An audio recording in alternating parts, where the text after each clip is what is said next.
C'est l'été et comme d'habitude, l'équipe de France de foot américain aurait dû retrouver les terrains cet été pour la demi-finale du championnat d'Europe de la Ligue des Nations face à l'Italie. Situation sanitaire oblige, les matchs ont été reportés à l'été prochain, mais nous allons quand même en profiter pour fêter 2 anniversaires, un été en bleu. Et nous sommes avec l'entraîneur des équipes spéciales et de la ligne défensive de l'équipe de France, Thomas Chakarian. Salut Thomas. Salut Pierre. Thomas, déjà j'espère que tout va bien. Parfaitement. Bon. On profite de l'été. Ça marche. Alors forcément pas de match, mais pour toi, l'équipe de France, beaucoup de mémoire, beaucoup d'histoire. Comment a commencé ton histoire avec les Bleus? Le premier stage, c'était en 97, je pense, à la Roque d'Enterron, avec coach Sanker à l'époque.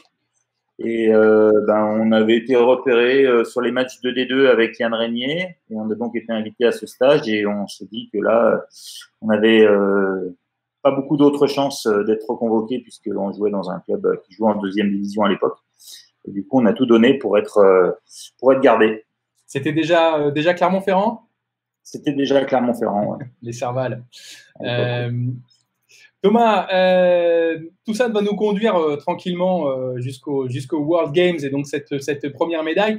D'abord, j'ai toujours eu ce sentiment que pour toi, le maillot, le drapeau représentait ton pays tous les étés, que ce soit dans un staff comme en ce moment avec les seniors ou les juniors ou en tant que joueur, ça a toujours pris une place assez spéciale dans ta carrière de joueur.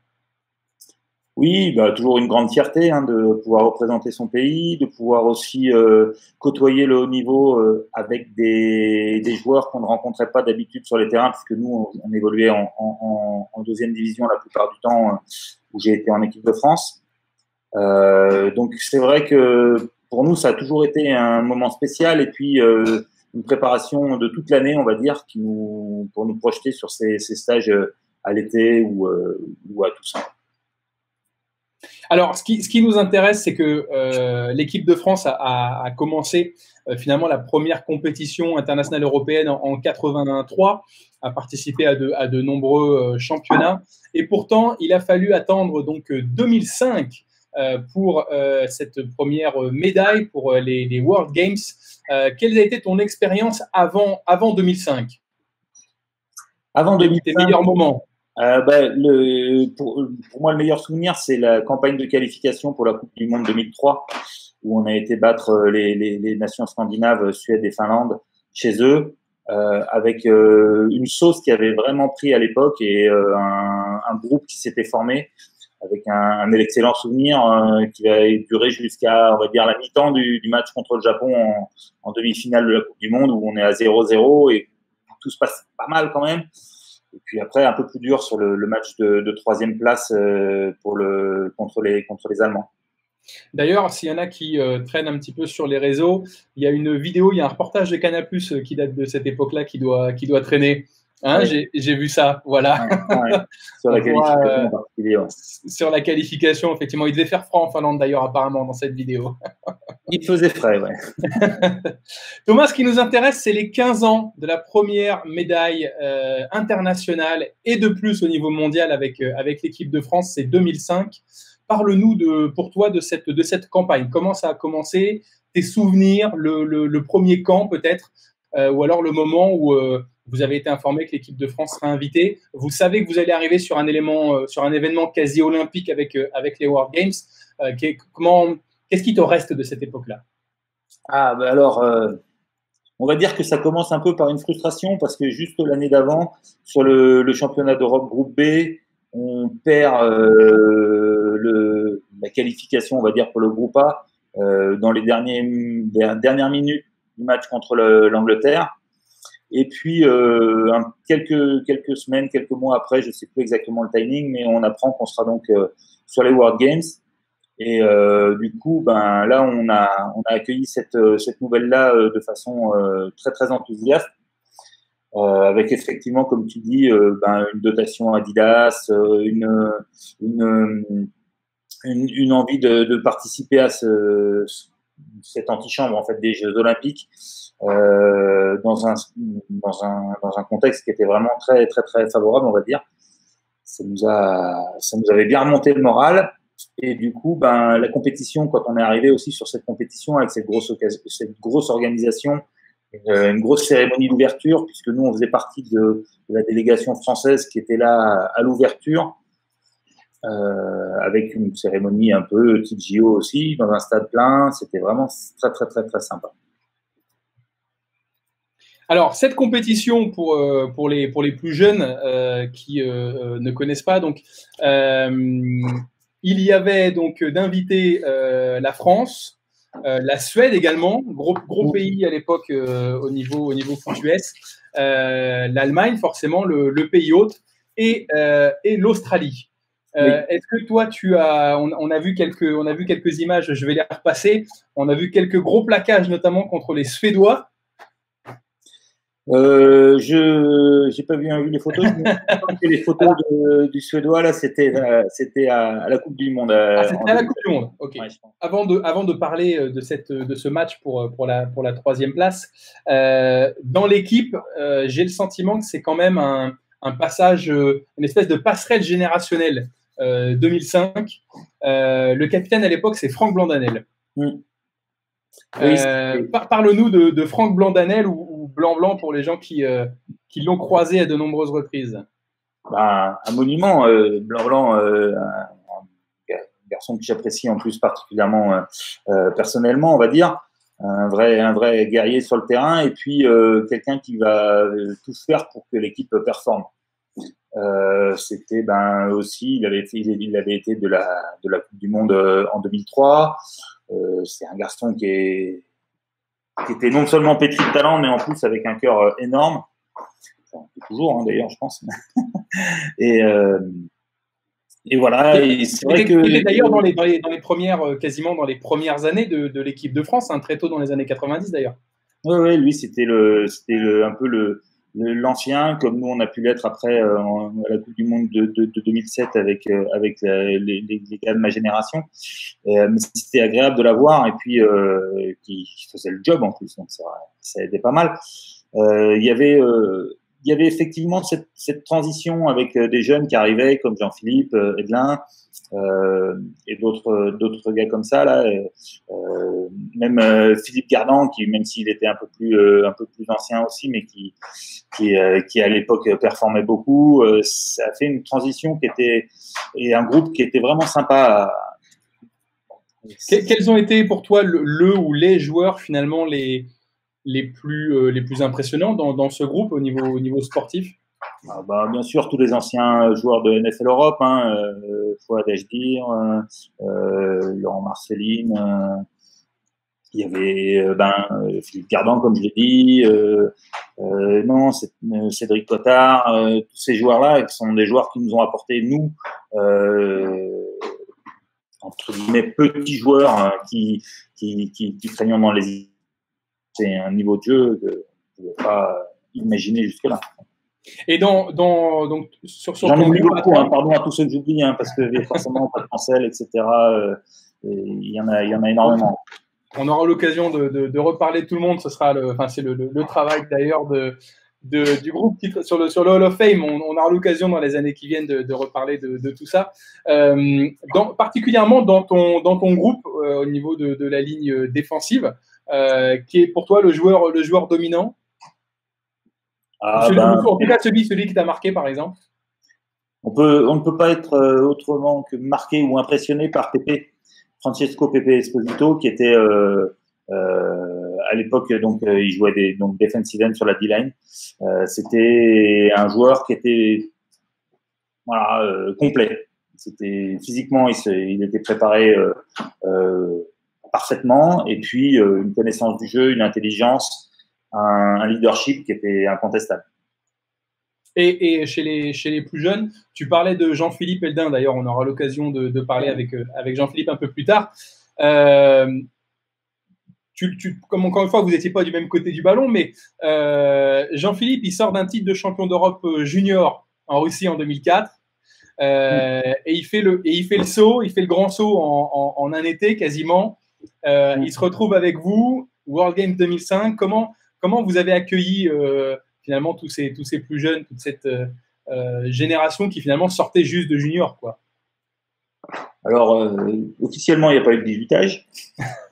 On les a bien accueillis, je crois, et puis ça faisait aussi plaisir de voir de nouvelles têtes et d'avoir des joueurs qu'on sentait très très impliqués, préparés, de bons footballeurs. C'était très agréable d'avoir du renouveau. On a pu le voir après avec Paul Durand pour la Coupe du Monde 2007, qui pareil s'est intégré très vite dans l'équipe. Et c'était vraiment sympa de voir ces joueurs-là. Et autre fait marquant d'ailleurs sur 2005, c'est la première campagne de Larry Legault. C'est la première campagne, oui, comme je disais, c'était il avait fait officiel au niveau mondial en tout cas. Voilà, et au niveau mondial, c'est la première campagne de Larry qui a apporté sa rigueur, sa connaissance du foot, son sérieux et voilà, c'est Larry quoi, c'est la Bible. C'est vrai que alors toi tu as connu Marc Santerre, Thierry Solaire ouais. Et Larry Legault d'ailleurs. Et oui. En tant que joueur. Oui. Ouais, c'est ça. C'est ça. Quel a été est-ce que finalement l'arrivée sur un podium mondial qui finalement a jeté les bases de travail de 2018 finalement, puisque c'est un ensemble de plusieurs années, alors même si on parle de 15 ans, mais c'est la formation des plus jeunes. Est-ce que finalement l'arrivée de Larry a vraiment été entre guillemets l'électrochoc en disant tiens, on change de méthode, on change de façon de travailler et finalement tout le monde repart à zéro, ou est-ce que c'est plus une question de génération et de préparation de joueurs et l'impact des joueurs de NFL Europe finalement a apporté cette rigueur au groupe? Il y a un peu des deux, sûrement un peu des deux. C'était important, je crois, après la Coupe du Monde de 2003. Larry a amené cette rigueur et ce sérieux, on va dire, dans ce professionnalisme, dans tout ce qu'il faisait. Et puis, c'est quelqu'un qui a permis aussi peut-être de séparer un peu les clans, même s'il a coaché aux Argos. On avait jusqu'à la Coupe du Monde 2003, on avait encore quelques difficultés à créer une vraie cohésion de groupe avec des joueurs qui étaient plus des individualités. Et c'est vrai qu'à partir de ce moment-là, on a commencé vraiment à voir ce groupe qui s'est formé de joueurs avec un noyau dur, entre guillemets, hein, qui revenait campagne après campagne. Ça prend du temps. Alors, je pense que Larry a apporté sa pierre. Je pense que Darren Holmes aussi a été quelqu'un d'important dans la construction du groupe.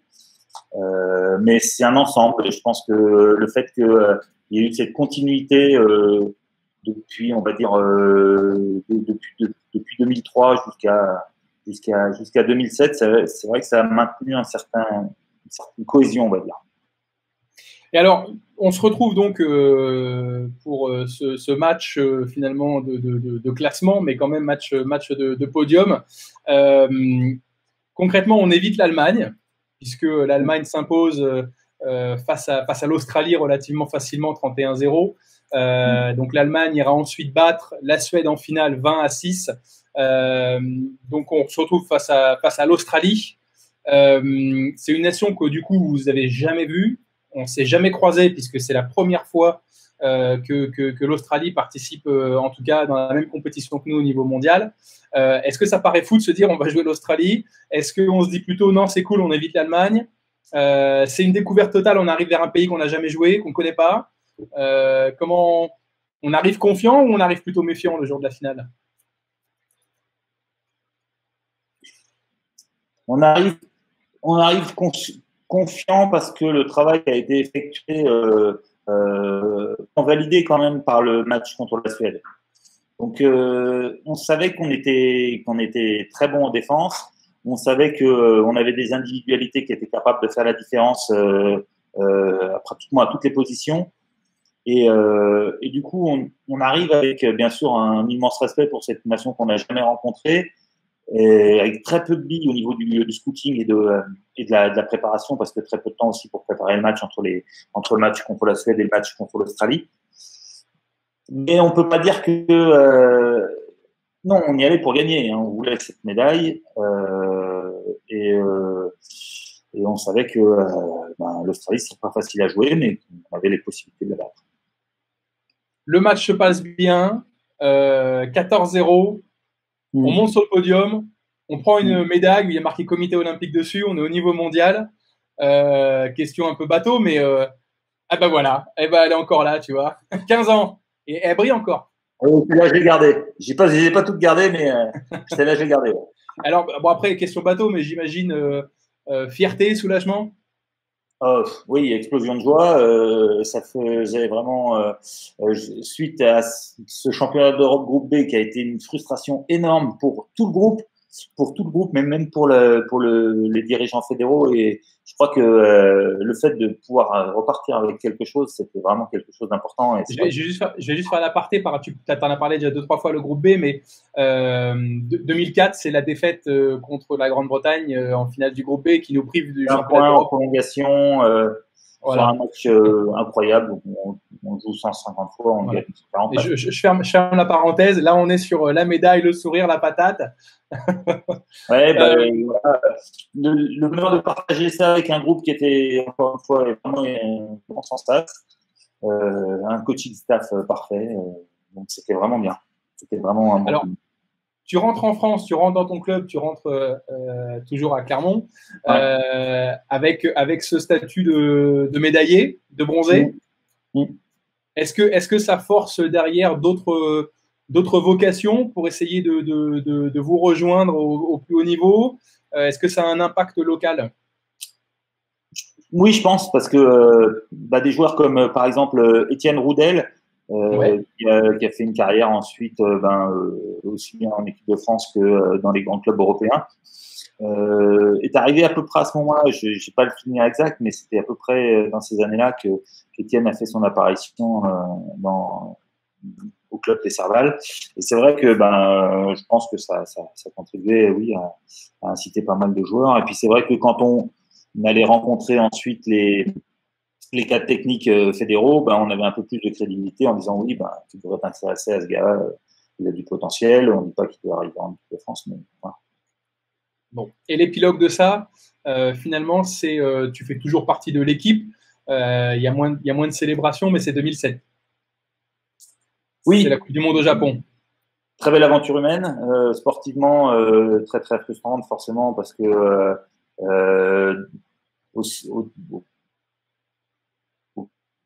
notre portée qui n'était pas à notre niveau. Je pense qu'on n'aurait pas été forcément ridicule contre l'Allemagne pour le match de la 3e place. On perd contre la Suède sur un match 14-16, encore un match foufou. Sur quelques jeux, voilà. Encore sur quelques jeux. Et puis la défaite contre la Corée qui là. C'est les éléments là. Ouais, là, ouais, mais bon, les éléments, c'est les mêmes que pour les deux équipes. Alors, voilà, on n'a pas bien géré ça. Et c'est vrai que c'est particulièrement frustrant. Écoute, c'est d'autres histoires. Là, on est là, 15 ans, la première médaille de l'équipe de France senior pour les World Games. Elle en emmènera une deuxième, d'ailleurs, en 2017. Elle emmènera aussi également un titre de champion d'Europe en 2018. Est-ce que quelque part, il n'y a pas un côté un peu paternel ou paternaliste, disons, cette médaille et ces aventures en bleu ont quelque part donné vocation à des nouvelles générations? Et est-ce que finalement, les succès de 2017, de 2018, est-ce que tu t'en sens un petit peu responsable aussi positivement? Alors, ce serait un peu prétentieux de ma part de penser que je suis responsable du succès qu'ont les équipes après. Un petit peu quand même, vous avez été les premiers à ramener une médaille quand même, les gars. Je pense que avec le groupe qui s'est construit, voilà, on a posé peut-être quelques bases et puis permis à la Fédé de pouvoir continuer le travail qui a été engagé par Thierry Solaire et Lionel Lacaze à l'époque, tout début, et de valider un peu tout ce travail qui avait été fourni. Maintenant, je pense aussi que les joueurs qui sont arrivés après nous, ils n'avaient pas besoin de nous pour performer, quoi. Je ne voudrais pas dire que oui, c'est grâce à nous que tout est arrivé. Non, mais dans des succès collectifs, il faut reconnaître les premiers pionniers. Thomas, merci beaucoup de ces quelques minutes, un été en bleu. La prochaine fois, ce sera alors pas forcément une nouvelle génération, mais en tout cas une autre médaille. Et nous serons avec Marcangelo Souma pour la médaille d'argent du championnat d'Europe de 2010. Thomas, on te retrouve. Ouais, vas-y. Vas-y. Me permettre voilà. Je vais te proposer, mais vas-y. 15 ans après, on a le week-end dernier, il y a 15 jours, organisé une petite réunion avec les anciennes équipes de France, tout à fait informelle, hein, c'était voilà. Et du coup, on était une petite dizaine, on va dire, et on a essayé d'institutionnaliser ça, entre guillemets, enfin de le rendre régulier tous les ans, de faire une petite activité entre nous, entre anciens de l'équipe de France, un truc seulement sur le loisir, hein, la joie de se retrouver. Et donc on a appelé ça les Expendable Weekend. Donc voilà, on invite tous les anciens de l'équipe de France à rejoindre le groupe sur Facebook qu'on est en train de créer là. Ça marche. Merci Thomas. On te retrouve du côté toujours de l'Auvergne. Voilà. Du côté d'Issoire, le club des Saleurs d'Issoire. Et on te retrouve bien évidemment dès que c'est reparti avec l'équipe de France senior et junior pendant la saison à venir. Très bien. Merci beaucoup Thomas. À très vite. Salut, merci Pierre pour l'invitation et puis bonne continuation. À plus. Salut.